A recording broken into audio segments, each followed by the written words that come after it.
Assalamualaikum warahmatullahi wabarakatuh. Kami kelompok C1 dari Farmasi 18C, Fakultas Farmasi, Universitas Buana Perjuangan Karawang. Sebelumnya, saya akan memperkenalkan terlebih dahulu rekan-rekan saya. Di sini ada Fitri Amalia, Kapita Aliani, Mairani Sandini, Anissa Firdaus, dan saya sendiri Irma Dawiyah. Kami akan menjelaskan mengenai biofarmasi sediaan obat yang diberikan secara oral.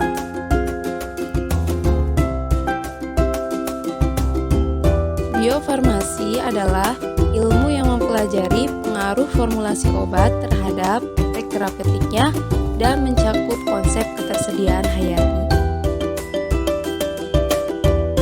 Absorpsi obat per oral.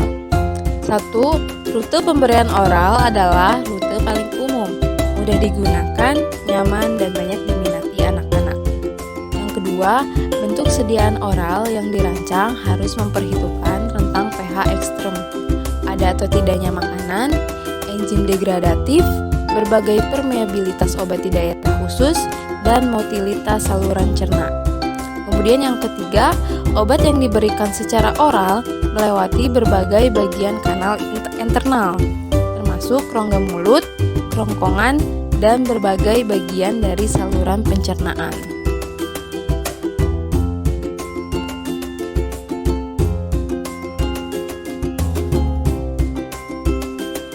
Keuntungan dan kerugian.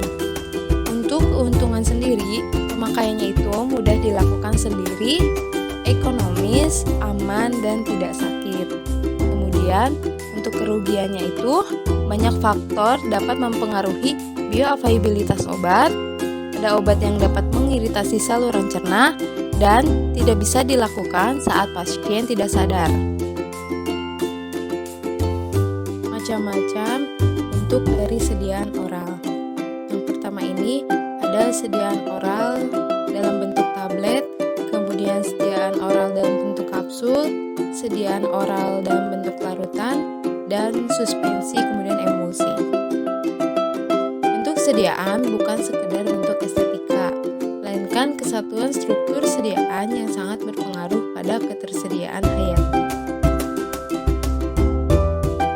Pertimbangan sediaan oral. Pertimbangan yang pertama yaitu tidak menyebabkan muntah. Yang kedua, tahan akan asam lambung dan enzim pencernaan. Yang ketiga, enzim proteolitik dapat merusak peptida dan enzim flora usus mempengaruhi selulosa dan penisilina. Yang keempat, kadang terjadi reaksi antara obat dan cairan lambung atau zat aktif sulit diserap. Dan yang kelima, tidak memberikan efek segera dan terjadi first pass effect. Aspek biofarmasi saluran cerna.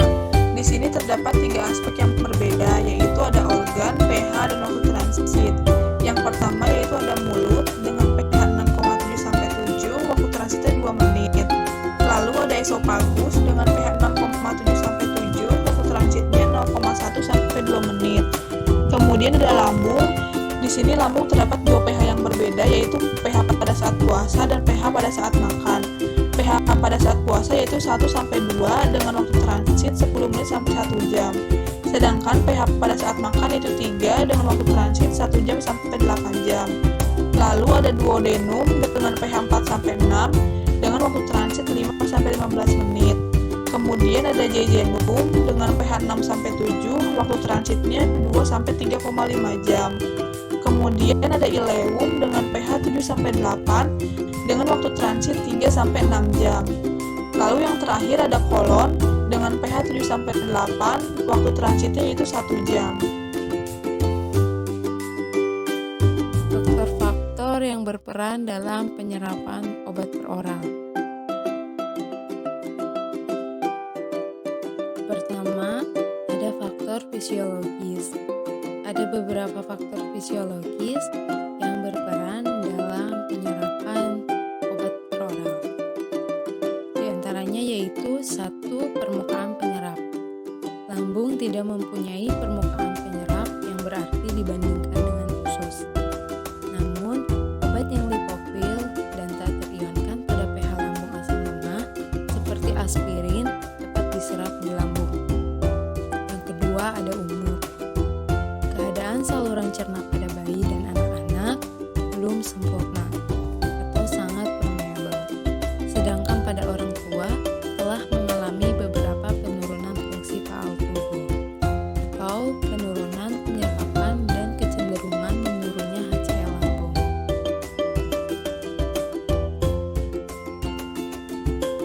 Selanjutnya, faktor fisiologis yang ketiga, yaitu sifat membran biologis, terutama di usus memungkinkan terjadinya semua jenis transport, dan hal ini dapat menyebabkan pelipat gandaan kemampuan penyerapan usus halus. Yang keempat, laju pelewatan dan waktu tinggal dalam lambung. Karena usus merupakan tempat penyerapan utama, sehingga faktor yang meningkatkan pengosongan lambung akan mempengaruhi penyerapan. Ini khusus untuk obat yang sukar diserap di lambung. Dan sebaliknya, obat yang diserap di usus, waktu transit harus lebih lama.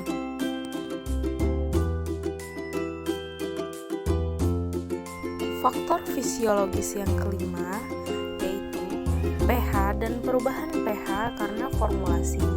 Derajat pH cairan saluran cerna terbatas pada pH 1-8. Zat aktif yang bersifat asam lemah dapat diserap di lambung dan yang bersifat basa diserap di usus.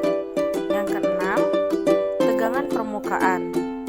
Pengurangan tegangan permukaan akan memudahkan dan pelarutan partikel yang sukar larut.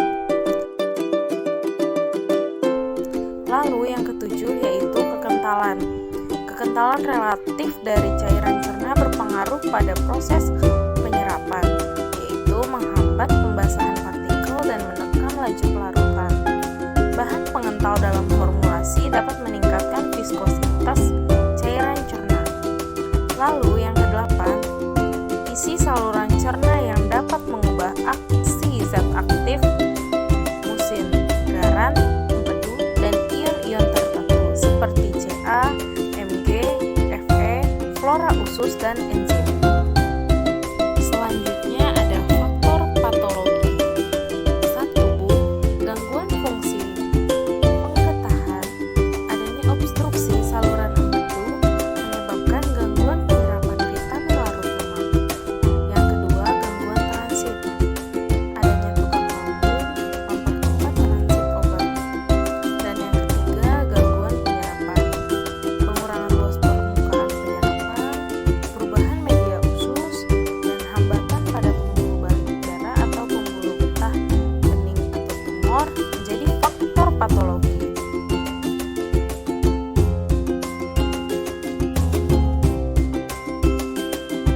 Kinetika pelepasan zat aktif dari sediaan oral.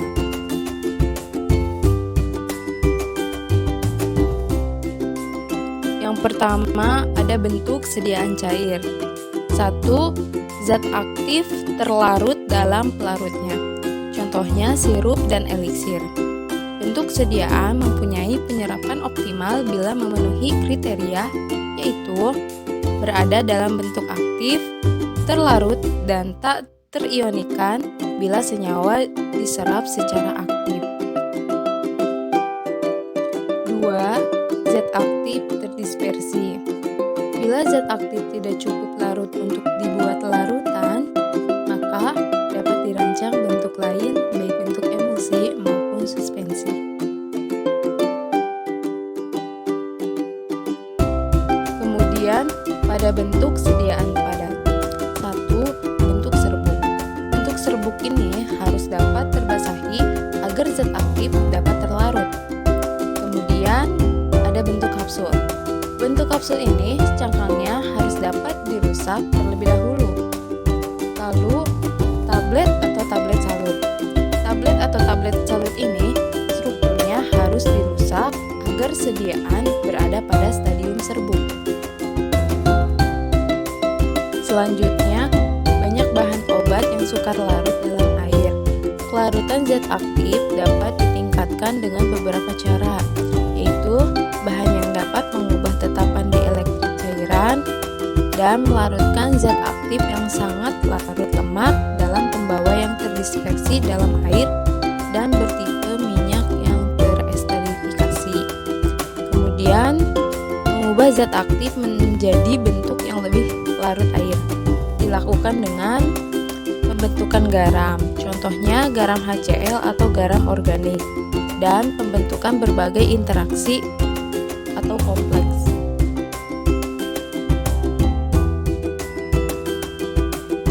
Sekian yang dapat kami sampaikan mengenai biofarmasi sediaan obat yang diberikan secara oral. Semoga apa yang kami sampaikan dapat bermanfaat bagi kita semua. Mohon maaf jika ada kata yang salah. Sekian dan terima kasih. Assalamualaikum warahmatullahi wabarakatuh.